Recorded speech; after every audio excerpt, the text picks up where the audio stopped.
તો અમદાવાદ ઈડબ્લ્યુએસ આવાસ યોજનામાં ગેરકાયદે કબજો હોવાની ઘટના સામે આવી। બંધ મકાનોના તાળા તોડી મકાનો પચાવી પાડ્યાનો આક્ષેપ કરવામાં આવ્યો। 17 મકાનો પર કબજો થયો હોવાની ફરિયાદ કરાઈ છે। કોર્પોરેશને મકાનો ખાલી કરવા પણ સૂચના આપી દીધી। પોલીસ ફરિયાદ નોંધાવી પ્રક્રિયા શરૂ કરવામાં આવી તો મકાનમાંથી સામાન બહાર કાઢવામાં આવ્યું છે અને આગળની તપાસ હજુ ચાલી રહી છે। અમદાવાદમાં આવાસના મકાનમાં ગેરકાયદેસર રીતે કેટલાક લોકો ઘૂસી ગયા હોવાનું સામે આવ્યું છે। કેટલાક લોકો ત્યાં રહેવા લાગ્યા હતા। જેટલા પણ મકાનો બંધ હતા તેના તાળા તોડી નાખવામાં આવ્યા અને કેટલાક લોકો ગેરકાયદેસર રીતે આ મકાનમાં રહેતા હતા। જોકે મામલો કોર્પોરેશન સુધી પહોંચ્યો, ત્યાં પોલીસે તપાસ કરીને આખો મામલો ઘટના સામે આવી। વધુ અપડેટ સાથે સંવાદદાતા હિરેન રાવલ અમારી સાથે જોડાયા છે। હિરેન, ઈડબ્લ્યુએસના આવાસમાં કેટલાક લોકો ગેરકાયદે રહેતા હોવાનું સામે આવ્યું। કેટલા એવા પરિવાર છે, કેવી રીતે આ ત્યાં પહોંચ્યા હતા, ઘરના બંધ હતા અને એના તાળા તોડ્યા અને એ લોકો રહેવાની શરૂઆત કરી? ગઈકાલે સ્ટેન્ડિંગ કમિટીની બેઠકની અંદર આ ફરિયાદ કરવામાં આવી હતી। જે શાહીબાગના કોર્પોરેટર છે એમણે ફરિયાદ કરી હતી કે આ ઈડબ્લ્યુએસ આવાસ યોજના જે આવેલી છે શાહપુરની અંદર, જ્યુપિટર મિલ કૌભાંડની અંદર, ત્યાં કેટલાક લોકો ગેરકાયદેસર રીતે રહેશે અને કોર્પોરેશને નોટિસ આપ્યા પછી આજે સવારથી આ દ્રશ્યો જોઈ શકાય છે કે મકાન જે છે તે ખાલી કરવાની પ્રોસેસ પણ અત્યારે શરૂ કરવામાં આવી છે।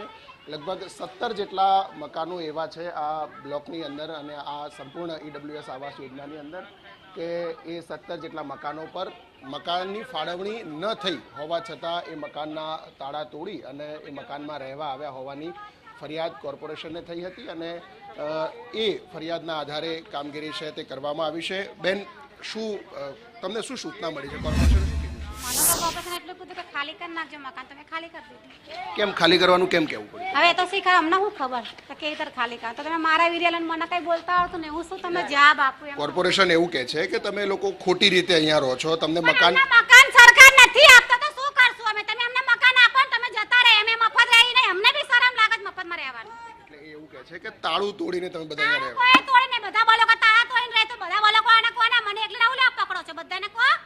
એક બે નહીં પરંતુ આવા 17 જેટલા મકાનો છે એ અહીંયા આવેલા છે અને એ તમામ 17 મકાનો છે એ 17 મકાનોમાં આ પ્રકારે ઘર છે તે ખાલી કરવાની ક્યાંક પ્રક્રિયા ચાલુ છે અને કોર્પોરેશને સ્ટ્રિક્ટ સૂચના આપી છે કે આપ જેટલા પણ એકમો આવા છે એ એકમો પર પોલીસ ફરિયાદ નોંધવામાં આવે અને પોલીસ ફરિયાદ નોંધી કાર્યવાહી કરવામાં આવે। જે અહીંયા રહેશે, આપ અહીંયા જે મકાનમાં રહો છો એ મકાન પણ તમને ખાલી કરવાનું કહેવામાં આવ્યું છે। કેમ કોર્પોરેશને આવું તમને કીધું? કોર્પોરેશને એના માટે કીધું કે અનલીગલી મકાન છે, અત્યારે ઓલ જનતાને મકાન જલ્દી કોઈને ફાળવણીમાં મળતા નથી। પ્લસ બીજું કે અમે બહુ પ્રયાસ કર્યા, ફોર્મ ભર્યા, એપ્લિકેશન કેટલી વખત ફોર્મ ભર્યા, રિજેક્ટ થયા। ગવર્મેન્ટ જેને લાગે છે એને મકાન લાગે છે, 99% 1% જ કોઈને લાગે છે, 99% કોઈને લાગતા નથી। હવે અમારા જે છાપરા પાડી દીધા દેવજીપુરામાં, એના પછી અમે મકાન ગોતવાનો પ્રયાસ કર્યો પણ ક્યાંય અમને મકાન મળ્યું નહીં, એટલે અમે ટેમ્પરરી 5-10 દિવસ અહીંયા રહ્યા। પછી કોર્પોરેશને આવ્યું, કીધું કે ભાઈ આમનું આમ છે તો અમે ખાલી કરી દીધું। કોર્પોરેશન એવું કહે છે કે મકાન તાળા મારેલા હતા અને આ તાળું તોડીને રહેવા આવ્યા છે, એટલા માટે એમની સામે પોલીસ ફરિયાદ પણ નોંધવી, એ પ્રકારની સૂચના કોર્પોરેશને આપી છે। કોર્પોરેશનની વાત સાચી છે, હવે તાળા તો તૂટેલા છે, એ ભગવાન છે નહીં તેમને ખબર હોય ને અમે તાળા તોડ્યા તો અમે ગુનેગાર છીએ, પણ તાળા તૂટેલા જ છે। હવે અમારી પહેલાં બી કોઈક બીજા રહેતા હોય, એમની પહેલાં બી કોઈક બીજા રહેતા હોય તો એ કોઈનો આઈડિયા, એટલું તો અમને પણ કોઈ એક્સપિરિયન્સ ના હોય કે અમે જ તાળું તોડ્યું છે। તમે આવ્યા ત્યારે કોઈ રહેતું હતું આ મકાનમાં? ના, અમે આવ્યા ત્યારે કોઈ રહેતું નહોતું, તાળા ખુલ્લા જ હતા। ઓકે, તાળા ખુલ્લા હતા, કોઈ રહેતું નહોતું। આ બીજી બાજુ દ્રશ્યો પણ બતાવીશું। જે સામાન છે ઘરનો એ બહાર કાઢવામાં આવ્યો છે।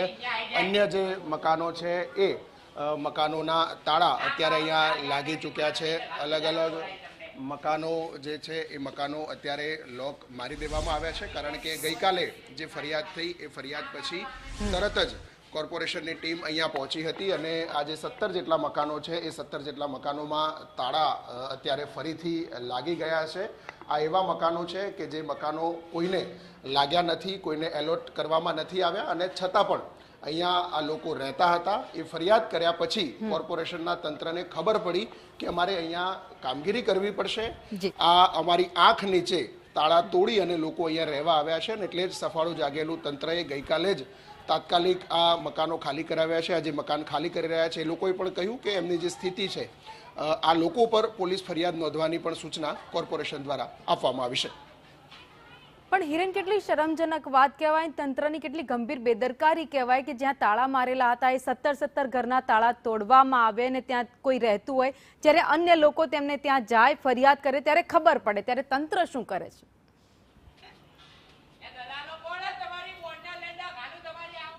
જો આ જે સ્થિતિ છે એ સ્થિતિ મુજબ કોર્પોરેશને જે સત્તાવાર આંકડો આપ્યો છે તે અંતર્ગત જે બ્લોક નંબર 14 છે એ બ્લોક નંબર 14ની અંદર 417, 421, 422 એટલે લગભગ 9 જેટલા મકાનો છે એ તાળા મારવામાં આવેલા છે.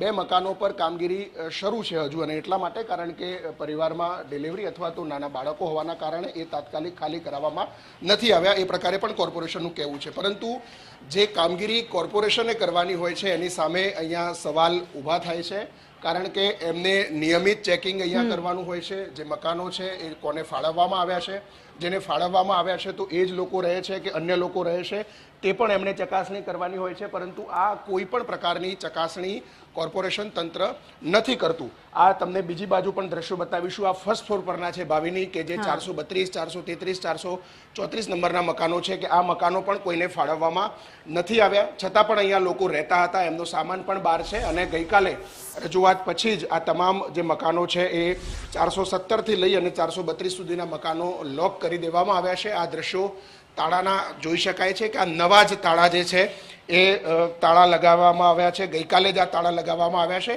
આવા જ પ્રકારના તાળા અગાઉ લગાવેલા હતા અને એ તાળા તોડી અને આ લોકો રહેવા આવ્યા હતા, પરંતુ કોર્પોરેશનના આ તંત્રને જાણ સુદ્ધા નહોતી. આ તો એક જ વિસ્તારની આપણે વાત કરી કે જ્યાં અત્યારે આવી રીતે 17 મકાનો છે જેમાં ગેરકાયદે લોકો રહેતા હતા. કેટલા બધા આવાસ ઘર બનાવવામાં આવ્યા છે, એમાં તો એવા કેટલાય લોકો હશે, કેટલાય એવા ઘર હશે જ્યાં આવી રીતે લોકો રહેતા હશે અને કોર્પોરેશનને કંઈ ખબર જ નથી. તો સ્વાભાવિક આ અનેક આવાસ યોજનાઓ આ પ્રકારની છે, જેમાં EWS આવાસ યોજનાઓ છે, પ્રધાનમંત્રી આવાસ યોજનાઓ છે અને કોર્પોરેશનની પોતાની પણ કેટલીક બનાવેલા જૂના ક્વાર્ટર સહિતની છે. એની અંદર આ પ્રકારની પરિસ્થિતિ આજે પણ યથાવત છે. 3-1 મહિના પહેલા જો યાદ કરીએ તો પીજી ચાલતા હતા. આ પ્રકારે સરકારી મકાનો જે આપવામાં આવ્યા હતા એ સરકારી મકાનોની અંદર પીજી ચલાવવામાં આવતા હતા, એટલે કે કોમર્શિયલ એકમો ચાલતા હતા. એવા પણ 15 જેટલા મકાનો પકડવામાં આવ્યા હતા. એ આજે આ પ્રકારના 17 મકાનો છે. એટલે અમદાવાદની મોટા ભાગની તમામ જે સ્કીમો છે એ સ્કીમોની અંદર આ પ્રકારનો ઝોલ ચાલે છે, પરંતુ અધિકારીઓની લાપરવાહી, અધિકારીઓની લાલિયાવાડી અથવા તો ચકાસણી માટે ન જવું એ પ્રકારની જે સ્થિતિ છે, અથવા તો ત્યાંથી પણ હપ્તો લેવો, આ પ્રકારની બાબતોના કારણે આ પ્રકારે ગેરકાયદેસર રીતે લોકો રહેવા આવતા હોય અથવા તો આપેલા મકાનો ભાડે ચડાવી દેવામાં આવતા હોય તે પ્રકારની અનેક ફરિયાદો પણ મળી છે. કાર્યવાહી થઈ છે, પરંતુ કોઈ નક્કર નીતિ નિયમો અથવા તો નક્કર કાર્યવાહી ન થતી હોવાના કારણે આ પ્રકારે એક બાદ એક જે ઘટનાઓ છે તે બને છે. આજે આ 17 મકાનો ખાલી તો કરવામાં આવ્યા છે, પરંતુ કદાચ 1-2 મહિના પછી ફરીથી જોઈએ તો આ મકાનો પર ફરીથી આજના જેવી સ્થિતિ અહીંયા કોઈ અન્ય રોગ રહેવા આવી ગયું હોય તેવું બની શકે છે. આભાર માહિતી માટે હિરેન.